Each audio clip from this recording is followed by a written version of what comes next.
Sauti tetezi. Ahadi zake ni za milele, akiahidi atatenda. Roho yangu, nafsi yangu, tumainie Bwana. Kama vile wahenga husema safari ya kesho hupangwa leo, safari ya mwanahabari Njenga Kwendeka iliyoadia na siku na lingine. Safari ni lisani 3 moja kwa moja kutoka mji wa Thika, kaunti ya Kiambu hadi kitongoji cha Rangaranga, eneo la Girigi katika kaunti ya Nakuru. Wakaaji wa Girigi ni wanabiashara, wafugaji na hata wakulima.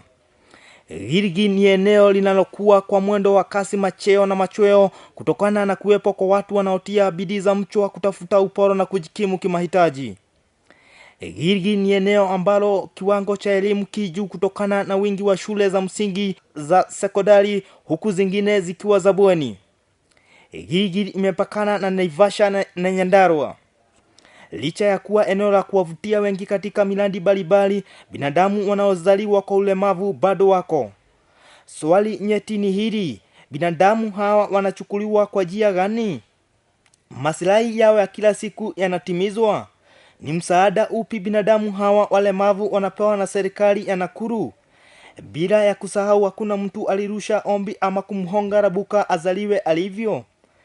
Baada ya padashuka za vuta ni kuvute, niliweza kufika kwa boma moja katika eneo la Rangaranga, Girigi, na kuzungumza na mama mmoja anayejulikana kama Mama Njoroge, aliye na watoto wawili walio na ulemavu. Mmoja wa mtoto wake ni Peter Njoroge ambaye ulemavu wake ni kutokuwa na mafahamu nzuri, na wa pili ni Martha Wajiko ambaye ni kiwete. Mama Njoroge aliniomba nimfanyie mahojiano kwa lugha ya Kikuyu, na kwa hivyo sikuwa na budi ila kuitikia mwito wake. Ni moguo ukoretwo uiguite ni manengoragwo na ciana igiri itaiguaga wega na ni thinikite kwa ihinda inene. Ni mane tondu mwana umwe tocio uraigua witagwo Njoroge ni angiite fiu ihinda inene, ni tondu ambiriirie kurwara ena ihinda ria mwaka umwe na nuthu, na ngimutwara thibitari itiganite, ngimwambiriria kumutwara Karau, ngicoka ngimutwara Naikuru na Kinjabi, ngirigiriria Nairobi. Na Nairobi ni kuo twikire ni kuhurwo mbica ya mutwe na ngitio ciringi 50,000 na akihurwo mbica na thina wake ukionekana na mbica cia mutwe cikuite. Na hapa Mama Njoroge alinielezea kama mwakilishaji wa sauti tetezi kinagaubaga kuhusu hali ya mtoto wake Peter Njoroge na hatua ambazo amechukua kuhakikisha Njoroge amepata matibabu. Juhudi ya kwanza ilikuwa kumpeleka katika hospitali ya Nairobi West, ambapo aliuza takriban kila kitu ili kupata pesa za kugharamia matibabu ya mtoto wake. Licha ya bidii zake za mchwa, mtoto wake hakupata nafuu, na hadi leo anaendelea kumnunulia dawa mtoto huyu, ambayo anasema ni mzigo mkubwa kwa sababu ako na watoto wengine wa kulisha na kuelimisha. Njoroge ambaye ni mlemavu kwa wakati mwingi hutembea kutoka eneo moja hadi lingine, na inafika wakati mwingine anapotea nyumbani na kumpa mamaye wakati mgumu wa kumtafuta.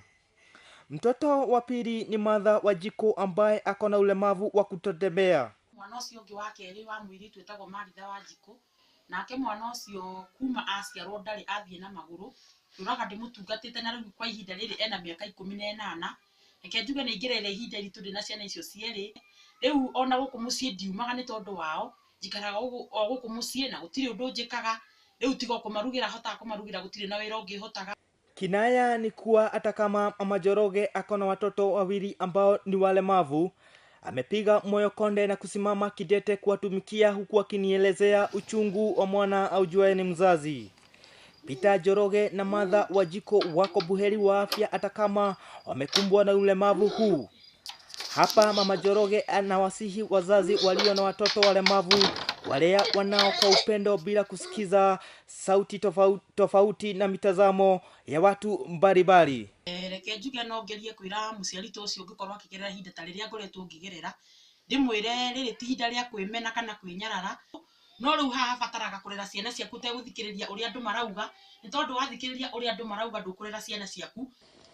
Licha ya kuwa mkaaji wa eneo la Rangaranga, Girigiri, kaunti ya Nakuru, Mama Njoroge hajawahi pata usaidizi kamwe kutoka kwa serikali ya Nakuru angalau kumsaidia katika mzigo wa kuwalea watoto wake. Ekenjuke niĩ mwena wa Nakuru gũtirĩ ũndũ ona ũmwe ũrĩ wandeithĩrĩria kwa ihinda rĩu rĩothe ngoretwo ndĩ na ciana icio ciakwa. Mama Njoroge anaililia serikali ya kaunti ya Nakuru ikiongozwa na gavana wa Nakuru Rikenya na viongozi wengine kumsaidia katika jukumu la kuwalea watoto hao, pamoja na serikali kuu na idara inayowajali watoto walemavu. Ye ingĩenda mwana wa Nakuru tondũ nĩ njiguaga nĩ makwĩna ciana kwĩna cukuru cia ciana icio cina mawathe, nyambe ndwarirwo ciana ici nĩgetha cukuru nĩgetha ũthahũthĩrwo nĩ mũrigo. Nĩma nĩ tondũ nĩ ngoragwo na wĩra mũritũ, nĩ tondũ to ciana ici ndĩnacio kwĩna ciana ingĩ ndĩrandungatagĩra, na nĩ ngoragwo na ihinda iritũ, na rĩu hĩndĩ ĩrĩa ingĩoerwo ciana icio no hote gũtungatĩra ciana ici ingĩ. Sauti Tetezi inatazamia kuona hatua ambayo serikali ya kaunti ya Nakuru itachukua kuwasaidia watu ambao wako na ulemavu. Andamana na mimi katika filamu ya pili ya Watu Walio na Ulemavu katika jamii hivi karibuni. Njenga, Kwendeka, makala ni Sauti Tetezi, sauti ya wanyonge.